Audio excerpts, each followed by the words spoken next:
Bendito Señor, gracias te damos, gracias. Gracias, solamente gracias porque cada día contigo es un milagro. Es ver tu misericordia, tu compasión, tu paciencia, tus regalos, tantas cosas que nos das que no somos capaces de entender, de ver y de percibir. Gracias, Señor. Hoy ponemos delante de ti al grupo del Redil y a todas las personas que tú nos has permitido ministrar, Señora. Te damos gracias. Que tu palabra, Señor, sea como ese remanso de paz. Que tu palabra, Señor, nos dé esa sabiduría que tanto necesitamos para estos tiempos tan difíciles. Te pedimos en el nombre de Jesús que seas tú obrando hoy, que seas tú preparando a todos y a cada uno para los tiempos que estamos viviendo, por las cosas que vienen maravillosas. Para el mundo serán tremendas, pero para tu esposa, la iglesia, serán bellísimas. Prepáranos, ayúdanos, fortalécenos. Te lo pedimos en el nombre de Jesús. Dispón en esta noche nuestro corazón, nuestra alma, nuestra mente, nuestro espíritu, para escuchar tu palabra y poder vivir en ella. Estamos aquí, Señor. Quita todo lo que no es tuyo, Padre eterno, y permítenos en esta hora dedicarnos única y exclusivamente a ti, porque tú todo el tiempo nos das de ti. Si dejas de mirarnos, morimos, Señor. Por eso que esta hora sea solo para ti. Gracias, Señor Jesucristo. Amén. Amén. Bueno, espero que estén dispuestos en su corazón para continuar nuestro estudio bíblico. Espero que no se hayan dejado creer de lo que Satanás quiere poner como mentira, en el sentido de que ahora empieza una repetición de proverbios y apenas vamos por la mitad. ¿Cuándo se acabará esto? Porque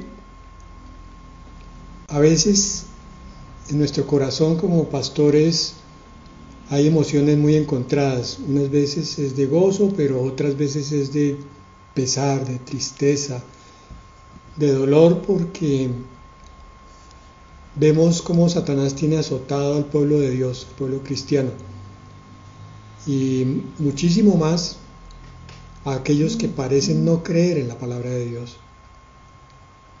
Yo repito algunas cosas no para volverme cansón, sino para que sean como constancia, como testimonio.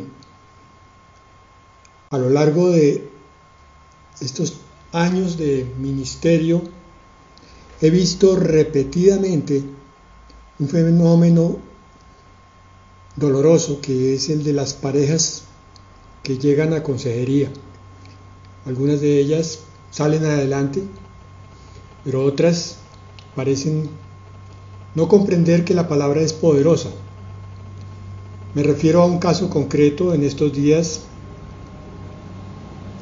vinieron de una iglesia de Bogotá a través de una ovejita que está en el grupo del Alimento para el Alma. Ella los contactó y nos buscaron para la consejería. Se congregan en una iglesia en Bogotá grande, pero intentaron conseguir la consejería allá y no pudieron porque por lo grande. Las agendas son muy complicadas. Pero empezamos el estudio y apenas tuvimos 2 reuniones. Y hoy me acabo de enterar que esa pareja se separó. ¿Qué es lo doloroso de esto? Que ella se supone que es cristiana desde hace unos 12 años, se congrega más o menos regularmente. Él empezó a congregarse hace 2 años únicamente. Ella 12, él 2. Y pues estamos hablando en teoría de una pareja cristiana, pero pues es una pareja que al parecer no conoce el poder de Dios para resolver cualquier situación en cualquier circunstancia, como es una crisis familiar. Y entonces tenemos esto como resultado de creyentes que parece que no creyeran. Estoy usando esta historia dolorosa para tocar el corazón de ustedes, para que cada uno tome su decisión con respecto a la palabra de Dios. He visto las dos cosas en estos 20 y pico de años. He visto que los que no creen van cayendo uno por uno en las trampas de Satanás. Pero los que creen salen victoriosos de sus batallas. Se levantan y dan testimonio de lo que Dios hizo en ellos. Las caídas son tremendas, son terribles, son las mismas que sufren los incrédulos. Y las parejas, pues no veo yo el sentido de que se congreguen en una iglesia alrededor del nombre del Dios Altísimo y Todopoderoso, si una simple situación familiar no se puede resolver. Y quedan entonces 3 víctimas pequeñas, 3 niños, como resultado de la falta de claridad y de la falta de sabiduría de estos cristianos, que nos comprueban una vez más que no solamente es necesario congregarse. El solo congregarse no cambia vidas. Es la toma de decisión continua de cada creyente cuando oye la palabra y dice: yo quiero vivir una vida completamente diferente. Y esa pregunta va para ustedes. ¿Será cierto que cada uno de los que se reúne aquí quiere una vida transformada? ¿Será cierto? Porque si es así, el Dios al que estamos buscando todos es el Dios capaz de transformar cualquier vida que quiera. Pero si alguien se congrega alrededor de la palabra y en una iglesia y no cree lo que se enseña, entonces nada lo podrá salvar de la caída. Porque Dios muestra quién es Él y también muestra que cuando no se cree en Él, pues no hay opción. Capítulo 11, versículo 27, 28 y 29 primero, y después vamos a leer el 24 y el 25. Proverbios 11, 27. El que procura el bien obtendrá favor, pero el que busca el mal le sobrevendrá. Miren, a propósito de lo que estaba diciendo, esta palabra nos dice que cuando yo tengo en mi corazón el empeño de obrar conforme a la voluntad de Dios, conforme a la enseñanza de Dios, voy a recibir una recompensa, que es el favor de Dios. El favor de Dios se entiende como esa misericordia, esa bondad, esa sabiduría de Dios que me toma a mí y me enrumba por el camino que es correcto. Pero no solo eso, sino que su protección viene para no quitarme las pruebas de Satanás, sino para hacerme victorioso en ellas, porque a través de las pruebas yo voy a adquirir fortaleza y otras muchísimas virtudes. Entonces el Señor nos enseña como un buen militar, adiestrando a los soldados inexpertos, a los reclutas, en lo que es la vida. Esta vida que tenemos en este planeta, la de ustedes, cada uno, la mía, es una bendición. Por más de que haya momentos en los cuales pensemos que quisiéramos no vivirlos, no importa, esos momentos también son de bendición cuando uno sale de ellos. Cuando pasa la tormenta, entonces viene la luz, la claridad y el frescor. Uno dice: bueno, aprendí otra lección que me va a servir para más adelante.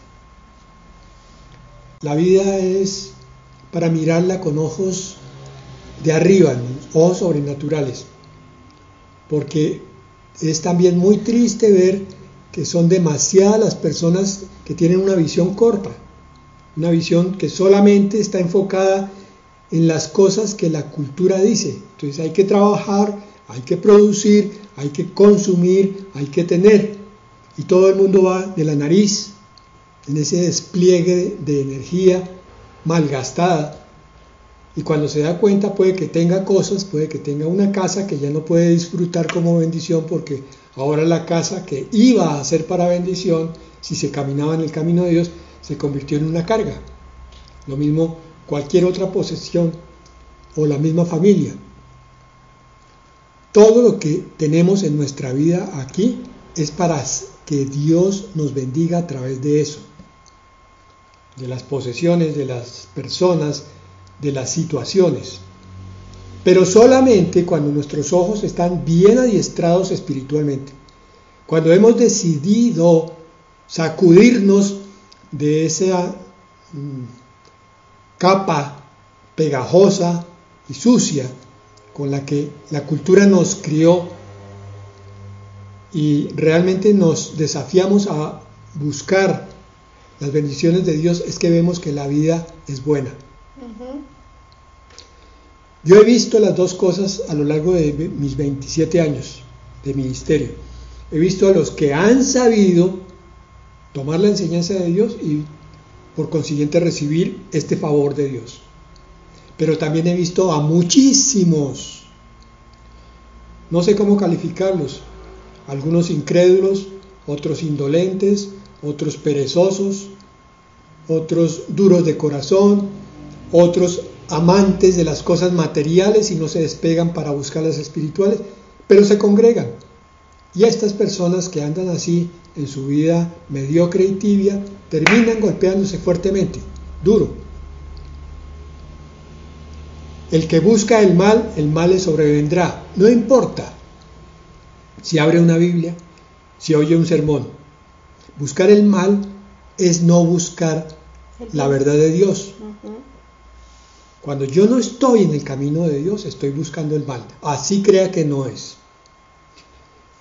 Mire, miremos el versículo 15 del capítulo 12, el siguiente capítulo. En el versículo 15 dice algo increíblemente sabio. Opina el necio que su camino es derecho, pero el sabio obedece el consejo. Tiene que ver con este versículo 27 del capítulo 11. Todo aquel que está caminando neciamente piensa que lo está haciendo muy bien, que no le va a pasar nada, que sí, que ha habido algunas cosas desagradables en su vida, pero que todo va a mejorar porque él se va a empeñar en buscar. No se da cuenta que es solo en el camino de Dios donde encuentra la bendición, la bienaventuranza. Opina el necio que su camino es derecho. Ojalá nunca seamos pescados infraganti en esta opinión tan errada. Y aquí hay muchos cristianos. ¿Cómo está su relación con Dios? No, bien. ¿Cómo están sus pecados? No, bien. Yo estoy en santidad. No. ¿Cómo está su vida espiritual? Bien. ¿Ya entendió la Biblia? Uy, pastor, sí, yo estoy en ese proceso, pero ya, tranquilícese. Entonces, versículo 28 del capítulo 11. Volvemos atrás. El que confía en sus riquezas caerá, pero los justos reverdecerán como el follaje. Y aquí las riquezas no se refiere solamente al dinero. El que confía en sí mismo, en sus recursos, en su sabiduría, su capacidad, en su inteligencia, sí, en su capacidad en todos los sentidos para resolver problemas, como empleado, como jefe de familia. Ese que confía en él va a estrellarse, porque el camino de la vida cristiana es aprender a confiar en el que es el proveedor de todas las cosas y dueño, el Dios Altísimo. Entonces yo no debo confiar en mis recursos, debo confiar en los recursos de Dios. Él traerá lo que es oportuno cuando me llegue el momento difícil. Los justos reverdecen porque confían en Dios, pero allá en el mundo se van a reír de ti si tú dices que decidiste entregarte a Dios. Te van a decir, pero hermano, ¿usted dónde dejó su fuerza de voluntad, su capacidad mental, sus convicciones, su energía? ¿Dónde las dejó? ¿O es que se va a volver ahora fanático y religioso y mediocre? El mundo no entiende lo que es confiar en Dios. Yo me pregunto cuántos cristianos lo entienden. Lo que es depender de Dios, lo que es recostarse en el pecho de Dios, dejándose abrazar en el momento difícil. Versículo 29. El que perturba su casa heredará viento, y el necio será siervo del sabio de corazón. Unos versículos bien profundos. Todo hijo desobediente, rebelde, orgulloso, que produce malestar a sus padres, va a heredar tempestades en su vida. Pero también igual, todo padre de familia, toda madre que en vez de construir un altar de paz, un altar de adoración a Dios, más tarde o más temprano empieza también a recoger estas tempestades. A eso me refería yo con estas parejas que vienen a consejería y no parecen crecer como debieran. La palabra está lista para producir el milagro en aquel corazón que está dispuesto, pero la palabra puede parecer ineficaz cuando el corazón es duro. Esa fue la eterna experiencia del Señor Jesucristo cuando estuvo en este mundo. Pudo hacer milagros, pudo sanar, pudo resucitar, pudo transformar a aquellos que se abrieron a Él. Pero los otros, los incrédulos, los fariseos estudiosos de la palabra pero que no la conocían, los religiosos, los hipócritas, se quedaron siempre sin entender quién era el Hijo de Dios. Bueno, habíamos dicho que el versículo 24 y 25 venían a continuación. Versículo 24. Hay quienes reparten y les es añadido más, y hay quienes retienen más de lo justo y acaban en la miseria. A ver, un momento de meditación sobre este versículo. Miren que aquí hay una contradicción, porque la lógica me dice a mí que cuando yo saco de lo mío, me quedo con menos. Estoy perdiendo mis cosas. Si tengo 3 paquetes de arroz y doy 1, me quedo con 2. Eso me dice la lógica. Si tengo 20,000 pesos entre el bolsillo y saco 10,000 para dárselo a un necesitado, me quedo con 10,000. Hasta ahí llega el mundo incrédulo. Pero el mundo creyente entiende que cuando se reparte para ayudar y para manifestar el amor de Dios, entonces Dios viene a recompensar con abundancia. Pero al contrario, los que retienen con egoísmo, con avaricia, con materialismo, con dolor, dice aquí que acaban en la miseria.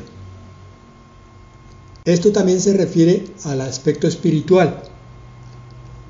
El que reparte no es solamente el dinero, ni vestidos, zapatos o cosas así por el estilo, o mercados. Repartir también tiene que ver con el tiempo. Cada uno de ustedes que tome de su tiempo y lo use para el Señor, para darle a un necesitado, va a ver cómo el Señor empieza a bendecir ese tiempo. Pero al contrario, cuando se llenan de pereza, de miedo, de limitaciones intelectuales, es que yo no conozco la Biblia, es que yo no sé orar, es que yo no sé hablar, cuando esas son las razones que no les dejan servir a los demás, entonces empiezan a tener miseria interior, miseria espiritual, sequedad, no hay crecimiento, hay un estancamiento de toda la vida espiritual. Lo mismo nos dice el versículo 28, ahí adelantico, el que confía en sus riquezas caerá, pero los justos reverdecerán con el follaje, como el follaje, ya lo habíamos leído. Y lo mismo nos dice el capítulo 13, versículo 7. Miren esta belleza. Hay quienes presumen de ser ricos y no tienen nada. Y hay quienes pasan por pobres y tienen muchas riquezas. El dar no tiene nada que ver con las posesiones que yo tenga, ni con los dones. Aquí está diciéndonos este proverbio que la riqueza tiene que ver es con la abundancia del dar. Yo soy rico en la medida que cojo lo que Dios me ha dado y lo uso para bendecir, porque estoy entendiendo el consabido principio de la mayordomía cristiana. Los que pasan por pobres son aquellos que creen que las cosas son de ellos, que ellos las han conseguido con el esfuerzo y el trabajo.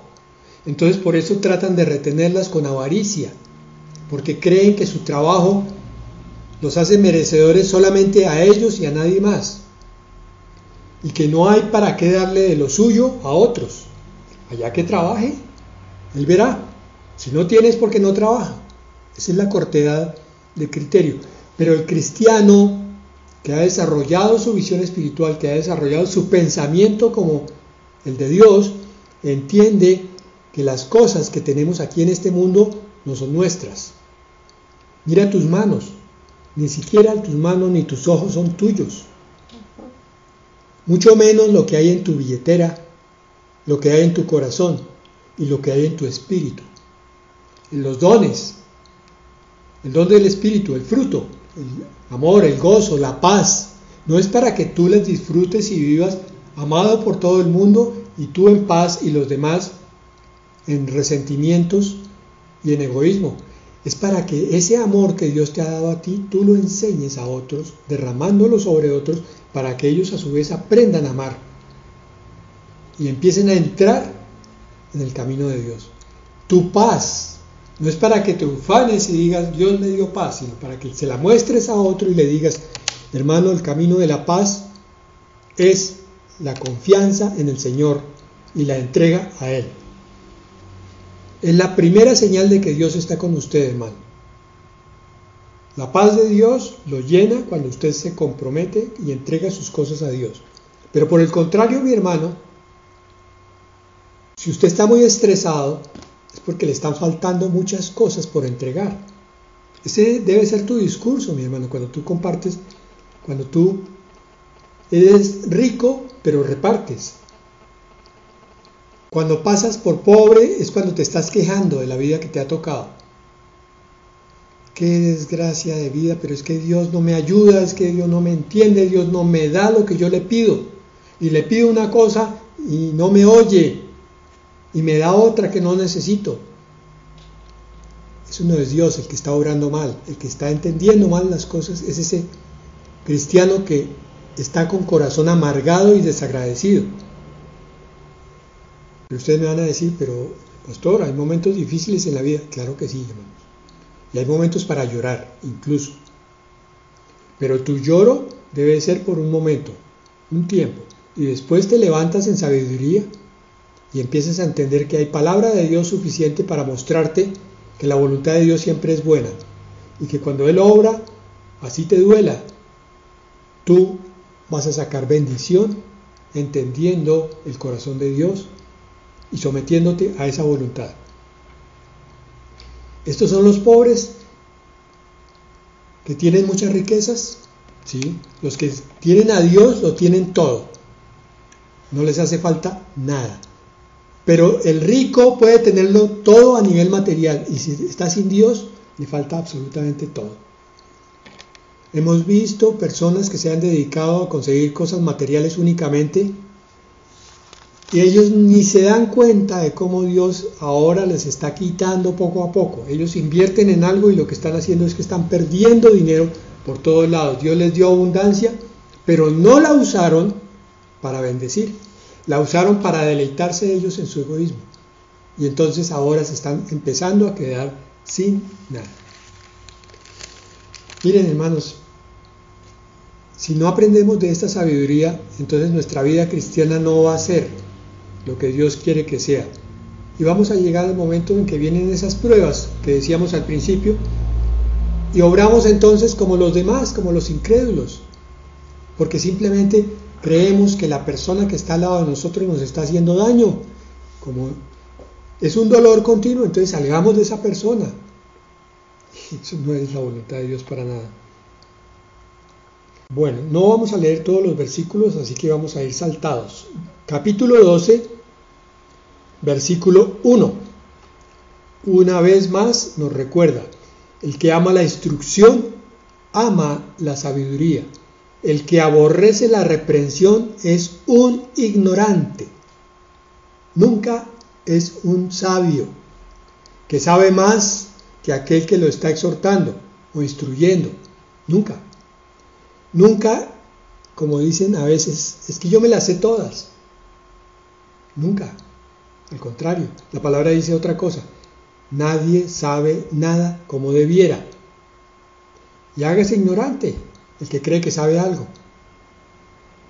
El estudio de la palabra del Señor nos va volviendo cada vez más humildes porque nos va dando a entender cuántas cosas nos falta por comprender de Dios. Versículo 6. Las palabras de los malvados son como emboscadas para derramar sangre, pero a los rectos los libra su propia boca. La boca del recto siempre está de acuerdo a la Escritura. Por tanto, es la voluntad de Dios y el mismo Dios el que libra al justo, al recto. Versículo 7. Dios trastorna a los malvados y dejan de existir, pero la casa de los justos permanece firme. Ustedes me van a decir, pero a ver, yo he visto a muchos malvados que parece que les está yendo bien. Hermanos, hay que mirar las cosas con los ojos de Dios. Aquí el Señor no está hablando que el castigo para el malvado viene en un mes o en un año, ni siquiera necesariamente al final de su vida. Pero yo debo entender que la justicia de Dios es ineludible. No se puede escapar nadie de eso. Entonces, que le llega el momento en el cual el Señor le cobra a ese malvado, llega. Eso hace que yo descanse en la justicia de Dios. Me hace entender que no necesito yo andar lleno de odio, lleno de resentimiento, lleno de actitudes defensivas, agresivo o pasivo-agresivo con ninguna persona que haga el daño, el mal, porque Dios es mi vengador. Él va a cobrar justamente cada mala acción. Yo me debo preocupar precisamente de ser recto para que mi boca hable la verdad de Dios y por tanto sea librado. 8. Por su sabiduría es alabado el hombre, pero el perverso de corazón es menospreciado. Aquí traemos a nuestra consideración un término que a veces pareciera que no tiene mucha cabida dentro de la iglesia, que es el de la autoestima.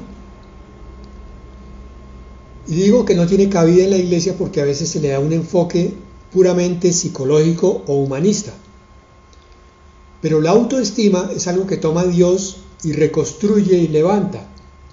Solamente que lo hace Él con herramientas totalmente diferentes a las del hombre. Aquí el Señor dice, mira, si tú estudias la palabra, si tú tratas de conocer a Dios, va a llegar el momento en que te empiecen a reconocer o por lo menos a respetar. Si por el contrario llenas tu corazón de amargura, de palabras malévolas, de acciones injustas, vas a recibir menosprecio. Entonces, si tú estás buscando que los demás te estimen, ya se te dijo cuál es el camino. Por tanto, el hacer lo recto y lo justo es lo que va a reconstruir tu estima, porque es la justicia de Cristo dentro de ti. Esto no tiene nada que ver con psicología. Allá en la psicología le dicen a uno, a ver, replantee su imagen. ¿Cuáles son sus cualidades? ¿Listo? Entonces póngalas en primer lugar como un trabajo de cada día y sus defectos empieza a trabajarlos. Esto es pura obra de hombres, el trabajo en psicología, pero es Dios el que reconstruye la imagen interior del ser humano a través del entendimiento de la palabra. La palabra es sanidad para el alma. Cuando tú conoces cómo Dios te mira a ti y por qué te valora, entonces tu interior va siendo sanado. Y cuando ¿Sabes lo que no le gusta a Dios? Empiezas a desechar esas cosas. Todo eso lo encuentras en la palabra de Dios. La Biblia es el mejor texto de psicología que hay. No se dejen creer que hay un libro de humanismo o de autoayuda o de psicología cristiano basados en principios humanos. Los principios de la reconstrucción del ser interior tienen que ser sobre la palabra de Dios. Saltemos al versículo 15, que ya leímos. Opina el necio que su camino es derecho. Grábalo, hermano. Los necios son los que opinan que van caminando bien. Ay, pero entonces ¿yo cuándo voy a poder decir que estoy caminando bien? Pregúntale a Dios. Ve y le dices, Señor, ¿estoy caminando en virtud? Señor, ¿te estoy agradando a ti? Señor, ¿estoy en el Espíritu? Nunca, hermano, por favor, nunca respondas, no, es que yo estoy en el Espíritu. No, yo estoy bien. Nunca lo respondas, mi hermano, porque eso es soberbia y es necedad. Es tu opinión. Y tu opinión nunca va a estar a la altura de la opinión de Dios. Pregúntale a Dios. Si tu cristianismo, tú crees que va bien, pregúntale al Señor. De pronto recibes una sorpresa, incluso en la opción negativa. Señor, me siento mal, yo creo que te estoy desagradando. ¿Es verdad, Señor? Y el Señor viene y te dice otra cosa. Versículo 16. El necio al punto da a conocer su ira. Entonces ya tenemos dos cosas aquí por las que conocemos al necio. Porque piensa que su vida es perfecta y correcta y porque se impacienta y cae en ira automáticamente sin pensarlo. Pero el prudente no hace caso de la injuria. No recuerdo en este momento cuál es el numeral de ese versículo, si alguien lo tiene por ahí, donde dice que un honor le es al hombre pasar por alto la ofensa. Ustedes no se imaginan, mis hermanitos, cuánto ha servido ese versículo junto con este que estamos mirando aquí para la consejería familiar y para el crecimiento personal. Cuando yo estoy a punto de explotar, recuerdo esa palabra y digo, si yo quiero ser necio, de una vez voy a mostrar mi ira. Pero si quiero ser sabio, tengo que ponerle un freno, porque va a ser un honor para mí no tomar esa ofensa de esa persona como creo yo que es un machete, es un hacha, es un cuchillo, ni siquiera es un alfiler. Voy a mirarla así, independientemente de lo que haya dicho y con qué intención lo haya dicho, yo no lo tomo para mi vida. Lo que ocurre ahí es que Satanás inmediatamente se queda sin armas. Cuando yo me ofendo por cualquier cosa, cuando soy como un niño pequeñito al cual le quitan un juguete, inmediatamente hace la pataleta, Satanás viene a perpetuar ese estado y a empeorarlo cada vez más, de forma que en la ira va a caer continuamente y va a perderse la paz y por consiguiente se va a romper toda estructura, empezando por mi hogar. Proverbios 19:11. Leemos Proverbios 19:11. Dice, la cordura del hombre detiene su furor y su honra es pasar por alto la ofensa, en esta versión. Así es, aquí dice, la cordura del hombre aplaca su furor y un honor le es pasar por alto la ofensa. ¿Sí ven? Mire, la cordura, la sabiduría, la virtud del hombre aplaca su furor. Entonces, el hombre virtuoso, el hombre espiritual, el hombre verdaderamente hijo de Dios debe aplacar su furor. Y la forma de hacerlo es pasando por alto la ofensa. Cualquier ofensa que venga se pasa por alto. Lo que ocurre es que yo tengo que asumir la actitud sabia para no dejarme maltratar. Entonces, supongamos que es literal lo que dice la palabra, vienen y me dan una bofetada, una cachetada, ¿yo qué hago? Pues en ese momento, inmediatamente, no tomo en cuenta esa cachetada, pero evito en lo posible facilitar la situación para que el que abofeteó y cacheteó se crea con el derecho de volverlo a hacer la próxima vez. Simplemente yo le muestro que esta vez no pasa nada, pero que la próxima va a tener que vérselas directamente con Dios. Por tanto, se le da una enseñanza, una corrección. Máxime cuando es de pronto un hijo que se levanta en furia contra su padre o su madre, a ese no se le puede pasar tan olímpicamente la ofensa. En el sentido de que sí, uno no se enfurece y no toma represalias, es en eso, pero se le corrige lo mal que acaba de hacer. Vean por qué es necesario tener sabiduría, porque entonces de pronto alguien que tome esto literalmente se va a dejar pisotear, se va a dejar humillar, se va a dejar matar inclusive, porque como es, hay que pasar por alto la ofensa. Es un honor. De hecho, eso es lo que se predica en muchas iglesias. Le dicen a uno, no hermano, mire, el Señor Jesucristo enseñó que ponga la otra mejilla y usted solamente ore. Hermano, esa es una enseñanza que es la mitad de la verdad. La otra mitad le faltó enseñarla. Consiste en que uno también debe redarguir de pecado, porque si está, repito, perpetuando el pecado en la persona dentro del hogar, no está haciendo nada sabio. Bien, versículo 19 y vamos a dejar ahí.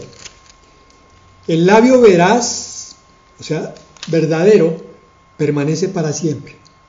La lengua mentirosa, solo por un momento. Versículo 19 del capítulo 12. Esta palabra nos dice que cuando tú dices una mentira, te vas a caer. Así quedes de pie durante un minuto, un momento, en algún futuro cercano, la mentira que salió de tu boca te construyó un abismo al frente. Pero cuando tú dices la verdad, a pesar de todas las cosas, de todas las posibles vergüenzas que puedas sentir en ese momento, vas a ver cómo viene una firmeza que te va a respaldar por el resto de tu vida. Enséñale eso a tus hijos, a decir siempre la verdad, pero mostrándole que tú dices siempre la verdad. Porque puedes llegar con la Biblia y mostrar este versículo, pero si la próxima vez que te llaman por teléfono le dices al hijo, diga que no estoy, ahí te desautorizaste inmediatamente, porque tu hijo va a decir, me enseña que yo diga la verdad, pero él dice la mentira. ¿En qué quedamos? Bien, entonces, como dije, dejamos ahí y vamos a orar. Ay, Señor, son tantas las riquezas escondidas aquí, Padre. Ayúdanos a tener la humildad de poder reconocer que a nosotros nos falta todavía mucho. Realmente todo lo que podemos ver en este estudio es que cada enseñanza, cada advertencia que Dios nos hace a través de su palabra, la única manera de poder salir adelante siendo humildes, es reconociendo que necesitamos ayuda, es no mirando al otro y no mirarnos a nosotros mismos, es no sentirnos enojados cuando reconocemos que en nosotros hay algo de lo que hoy aprendimos o de lo que hemos aprendido que necesitamos cambiar. Te pedimos, Señor, que quites esa soberbia, si hay mentira, si hay argumentación, si hacemos las cosas creyendo que somos nosotros los que vamos a solucionar las cosas, si nosotros obramos sin consultarte a ti, Señor, si no reconocemos que tú eres un Dios soberano y que todas las cosas que nos ocurren tienen un propósito y un propósito eterno. Ayúdanos a entender que lo que nos pasa es para esta vida, para prepararnos aquí, para ir hacia esa vida eterna, que vamos a maravillarnos de todo lo que tú tienes para nosotros. Ahora tal vez no entendamos esta disciplina, pero Señor, en la eternidad la entenderemos y te daremos toda la gloria y toda la honra a ti. Te damos gracias, Señor, ayúdanos en humildad y ayúdanos a estar comprometidos siempre contigo. Te lo pedimos humildemente en el nombre de nuestro Señor Jesucristo. Amén. Amén.